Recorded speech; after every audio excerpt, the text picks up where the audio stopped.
Yo, what is going on YouTube? It is your boy GZTV, man. I've been waiting to record this video all day. We have the 2002 American superhero film based on the Marvel Comics character Spider-Man. We have the original 2002 movie directed by Sam Raimi. We have Spider-Man, of course, the original Spider-Man. Here we are, another movie and franchise that I'm super excited to talk about. Tobey Maguire was basically a hero for me growing up. Such a great actor that really didn't make a name for himself until these films. They honestly took a risk with that casting, and my goodness, did it pay off. Insane stuff. Man, the nostalgia overload that I get from watching these films, and we are here with the original one that started it all. We are going to cover the other two on the channel. I'm going to be going in a lot more Marvel direction because I've watched all these movies before, but I haven't really covered them on the channel. So here's our chance here. Obviously, you get William Dafoe as well as James Franco, and you all should know how I feel about the beautiful Kirsten Dunst. I mean, who didn't feel that way about her? Let's just say she was one of my earliest celeb crushes, like if I'm being honest with you, as a kid, as literally like a 6-7-year-old kid watching this for the first time probably. This will be a long video, by the way, I have to forewarn you, and I think Sam Raimi did a phenomenal job with this trilogy, and we are just getting started. This is the first of 3 films in this franchise. Again, very long video. I have a lot to say about this film. Awesome stuff, of course, and I used to have this movie on repeat on DVD as well as the other 2 movies, so this is a very important movie to me. Let's go. So getting into the premise, just kind of a rundown here. Again, I'm not going to spoil anything. I think you guys know how these movies go. They're pretty iconic in the comic book universe, but this movie follows student Peter Parker, played by Tobey Maguire, who, after being bitten by a genetically altered spider, gains superhuman strength and spider-like ability to cling to any surface. So that's kind of like the origin story of how Spider-Man came to be, and that's obviously a really awesome, cool story. He vows to use his abilities to fight crime, coming to understand the words of his beloved Uncle Ben. With great power comes great responsibility, and man, that is so emotional what happens in this film with that. There's so much going into this. I mean, the love story triangle, if you will, with Harry, Pete, and MJ. You have this, again, nerdy kid who gets superpowers one day and eventually comes to arms with Green Goblin, who is none other than Harry's dad and famous scientist Norman Osborn, which was something Peter wasn't aware of before. Again, a bunch of full circle moments, really dope plot. This is one of the more textbook, I'll say that word a lot, but this is a very textbook comic book film. The plot is just a standard that many movies have followed in the future, succeeding this movie, sorry. You have the fame and the target on his back negatively affecting his family. It's sort of like a curse to Peter. All these things come together to form an amazing all-in comic book film, so let's talk about it. Getting into the good, I'm not gonna lie, this is like 2 pages long of notes, which is a record for me, but we just got to get into it. I mean, from a nostalgia standpoint and just going back and rewatching this film for the first time, honestly, in probably a decade, it was such a fun experience. I had a blast watching this. It brought back so many memories from my childhood. This is an amazing movie. What really added to the nostalgia for me were the action sequences and the effects as well. Very well done. This was a very well shot film, very nice on the eyes, and that again started something with these Marvel comic book films, and I'm going to talk about in depth how this movie really pioneered like the future of comic book films. Very influential, very legendary movie. You know, it's just a visual spectacle. I mean, for 2002, how do you even pull effects like that off? It's crazy, and they still hold up like 20 or so years later. Getting some new Easter eggs that I wasn't aware of before, having a mature mind to pick up on some of the things they were going for that I didn't pick up like when I was a kid or even like 10 years ago when I watched this film. It's awesome. I love it, you know, like, and just like the atmosphere, the aesthetic of the movie really takes me back to a great era of filmmaking. It almost reminds you of movies like The Matrix and Final Destination with like the slow-mo shots, the action choreography, and I love those movies, so that obviously won't change here. You've seen me cover some of those movies on the channel as well. Also, for like how important this movie was to the Marvel universe, being that it started literally everything in this universe in terms of, you know, the cinematic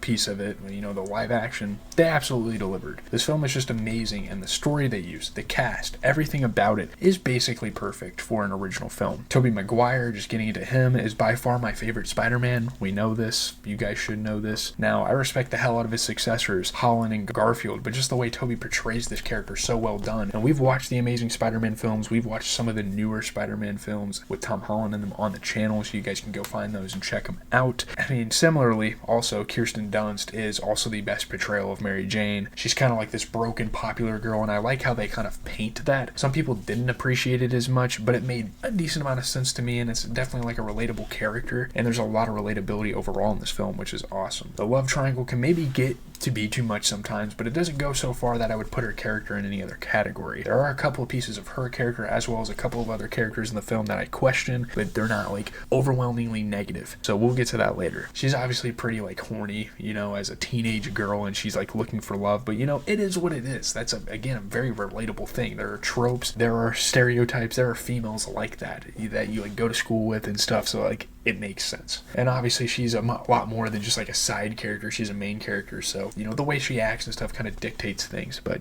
you get what I mean. I also just love that his underdog story compared to the other two Spider-Man characters. Just very similar to high school comedy films. You have the nerd that is falling for this beautiful girl. They finally get their chance and it's magical. Something crazy happens to them that allows them to kind of win her over. They pull that trope off so well, especially for it being a comic book action superhero film. Great work here by Raimi once again. One of the first of many great MCU films. So again, this film is more important even than the other two. And again, it lived up to the hype and then some. Very much a pioneer in a movie that sort of gave the green light for Marvel to continue on with these live action films. Even had an influence on the DC films and influenced them to go ahead and start their cinematic universe. Just a straight up classic. What else is there really to say? I mean, obviously I have a lot more to say, but what else does there need to be said that hasn't been said already? It's the definition of a comic book film. It really, and also, it really helps that this film was released as early as it was, because now people generally don't have as much appreciation for these universes as they used to. Ever since the Avengers had their run, comic book films have become extremely saturated as they grew in popularity. And you know, you have Disney Plus, you have all these like streaming service exclusives, and it's just, again, it's just saturated the genre. It's nice to get a once in a dozen movie like this in this universe, and for it to be so special. Just a great movie that was a part of a great era of comic book films like the earlier Batman movies, you know, the Dark Knight trilogy and movies like that. I like how diligent they are with the pacing and introducing the character and how Spider-Man came to be. It's just awesome. Even movies like the X-Men movies I could compare this to. Again, it's not a 3.5-hour plot filler movie, Avatar 2. It is very efficient and gives you everything you need without wasting much time. And again, the pacing is just textbook. It is just something that movie makers should live by. And also, I love the change in pace. Now the sound design sort of plays into that. Great iconic score, very representative of this universe. You get some very intense scenes, and the movie mimics that, of course.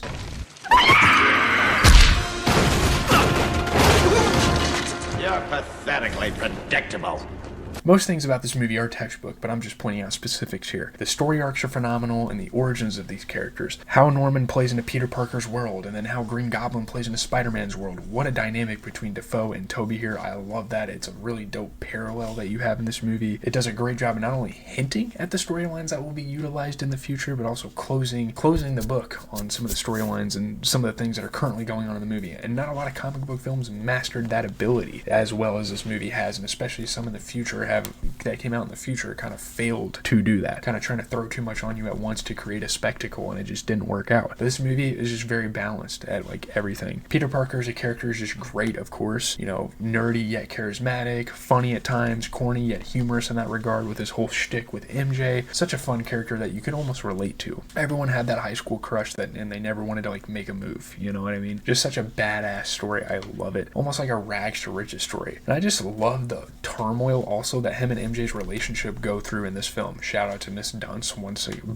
once again, by the way. The whole thing where he has to hide his identity as well creates such an awesome dynamic in this film. We know going forward that things will get harder for Peter, and that is sort of the beauty of what this movie is setting up. I know I'm like giving a bunch of random thoughts, but like this is just my page of notes, so we have a lot to say. It's got heart and emotion to it, and him and Batman kind of really remind you of each other. They've gone through like family traumas, they have interesting upbringings, they have to hide their identity. It's awesome. I really like the similarities, and that's obviously great because of the era those great films from both Raimi and Christopher Nolan came out with. Just the way Peter interacts with all the other characters involved in this movie is great. Him eventually calling his uncle dad, you know, after he passed away, and kind of like carrying on his legacy and all that stuff. The romance obviously with MJ, the subtle quarrels he has with Harry throughout the film over this girl MJ. It's awesome. I mean, and the beauty of this movie is that the characters don't seem to make sense with their castings, but they all just work out so well at times, like, or for the most part. And this could be attributed to how good the actors and actresses are in the film. This could just be the potential the casting crew saw in these people. You know, again, like Harry doesn't make sense as this like nerdy guy. I mean, obviously he makes sense as like the rich kid, but he's not popular in high school. You would think he'd be like the sporty douchebag, you know? So it's crazy how they kind of flip that on its head. I mean, God, Green Goblin is an amazing, menacing villain. Defoe crushed that, and the origins behind his character and realizing where Norman's heart at is so cool. It's such an interesting dynamic for a villain. You don't really see that often. Super unique. Where does this film possibly go wrong, though? I guess we will have to see. Wait, one more thing, I promise. Last thing. The costumes are damn near peak for any Marvel film. The costume design is incredible. Green Goblin and Spider-Man look fucking awesome in this movie, and even when Spider-Man wrestles,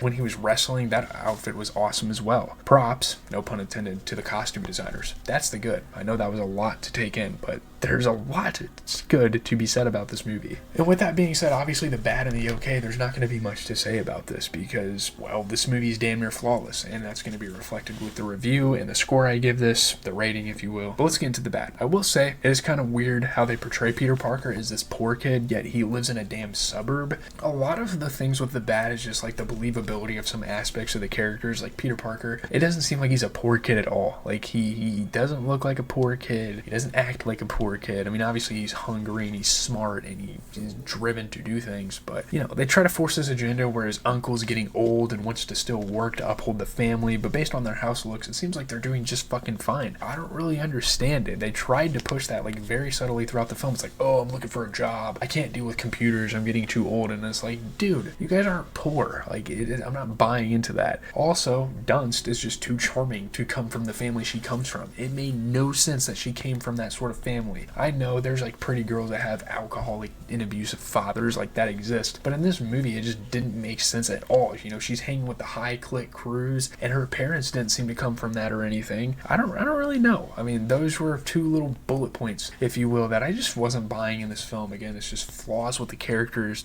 like in some of their traits, but it's really not that major. It's not a huge deal. Maybe I'm being nitpicky. I don't know. Getting into the okay, as I will say with most films that have come out in like the 2000s and whatnot, it has a very corny side, has a very campy, has a very cheesy 2000s nature to it, and obviously the 2000s era had many great things about it, but there's obviously also the bad parts about it, which is kind of like the corniness. I wouldn't say it's bad, I'm mixed on it. That can be good and bad, even, like the corniness, depending on how you look at it. It's not a turn off to me, but I just wanted to at least acknowledge it so we can have something in the section. Sometimes characters like Green Goblin go a little too cheesy on you, so there's kind of that.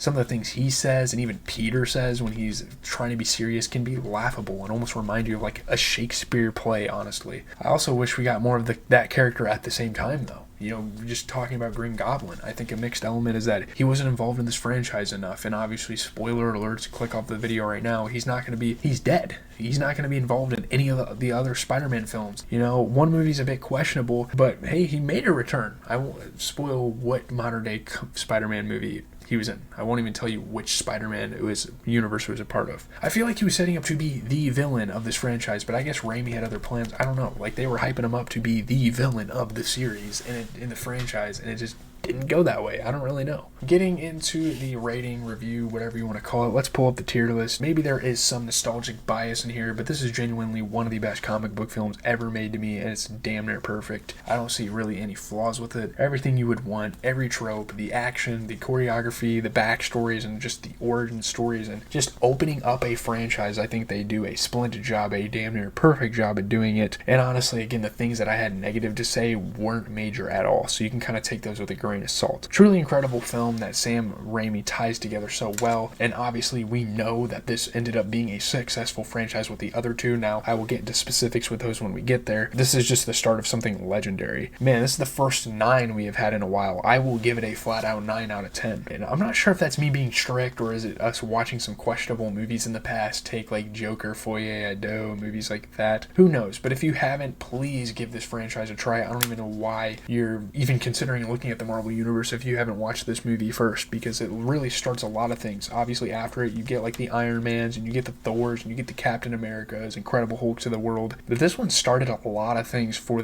Marvel Studios. I'm not sure when I will be releasing the other reviews for this trilogy, but you can watch it with me if you like, and we can discuss it in the comments down below. So with that being said, again, it's a 9 out of 10. I think it's an incredible movie. So leave a like, comment, and subscribe. As always, it has been your boy GZTV. I don't know if I'll have time to get another video out this week. I will have a decent amount of free time tomorrow. We'll see what happens. For now, we're just going to sit with the original. I will make it a priority, besides obviously like the NFL playoff stuff. I will make it a priority to watch the other two as soon as possible, because I'm just anxious to watch them anyway. They're great films, and I want to rewatch them and relive that like childhood stuff. But there you go. Sorry if I'm a little quiet. I'll try to up the volume on CapCut, but peace out.